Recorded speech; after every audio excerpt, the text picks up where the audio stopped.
अस्सलाम वालेकुम। जी स्टूडेंट, आज की क्लास में हम पढ़ेंगे the uses of is am are. तो इससे हम प्रीवियस लेक्चर पे जाते हैं कि हमने कल क्या लर्न किया। हमने लर्न किया था दा के यूजेस।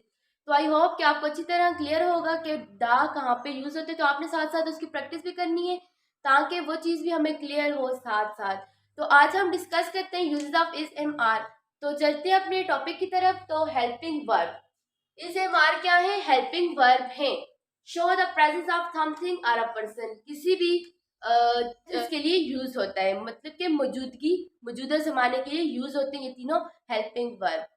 तो these verbs are called helping verb. ये तीनों जो है ये कौन से वर्ब है? हेल्पिंग वर्ब है। किसी भी सेंटेंस में आ जाती है और उस सेंटेंस को मुकम्मल कर देते हैं। Like it is a ball, ये एक क्या है? गेंद है। इट इज अ बॉल, इस यहाँ पे क्यों आया है? इसके यूजेस अब हम डिस्कस करते हैं, बट हम इसकी एग्जांपल को वैसे देख रहे हैं कि यहाँ पे ये सेंटेंस में इस आया है। उसके बाद सेकंड है आई एम अ पीपल, यहाँ पे भी एम आया है, तो ये क्या है? हेल्पिंग वर्ब है। अब हम वन बाय वन डिस्कस करते हैं कि इस कहाँ पे यूज होता है, एम कहाँ पे यूज होता है और आर कहाँ पे यूज। जी स्टूडेंट, अब सबसे पहले हम देखते हैं एम। एम कहाँ पे यूज होता है? तो am is always use with I.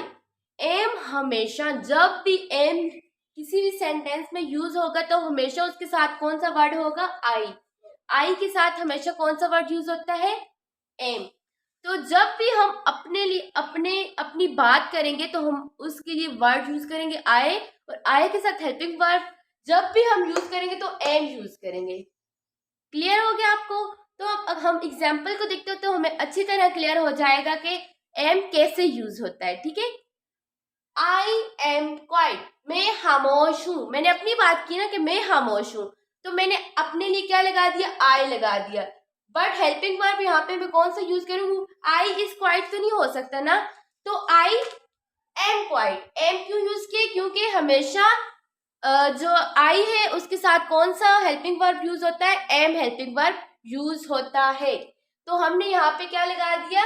M लगा दिया। आई एम क्वाइट, मैं खामोश हूँ, तो मैंने अपने लिए आई लगाया और इसके साथ हेल्पिंग वर्ब एम लगा दिया। नेक्स्ट एग्जाम्पल है मैं 10 साल का हूँ।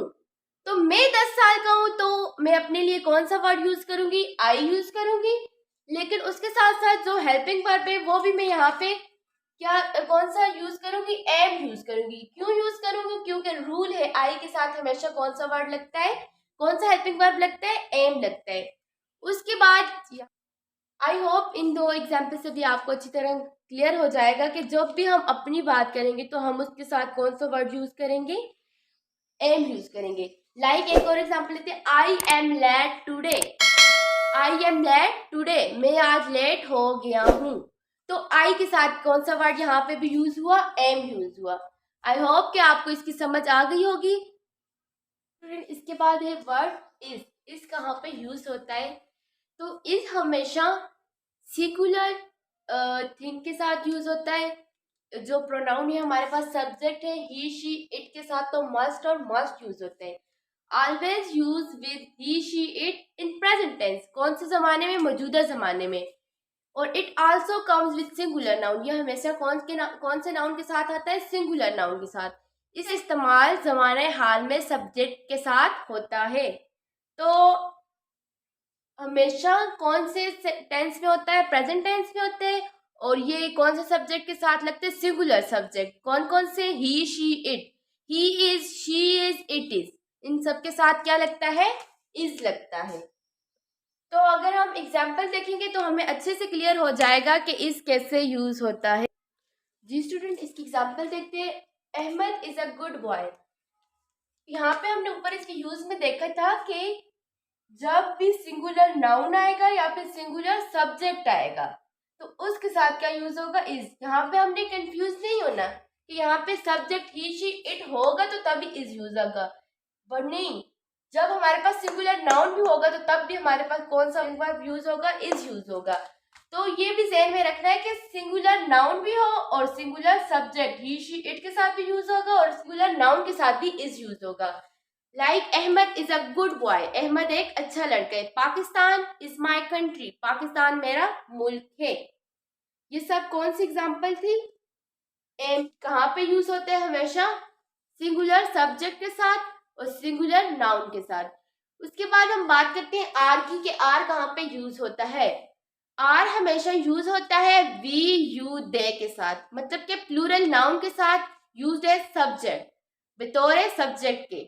तो यहाँ पे we are, you are, they are, इन सब के लिए कौन सा वर्ड यूज होता है?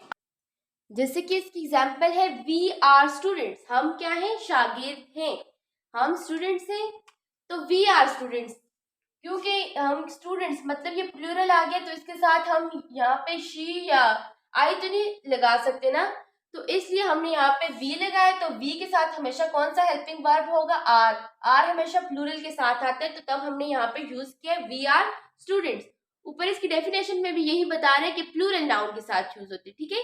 उसके बाद है यू आर हैप्पी, तुम खुश हो।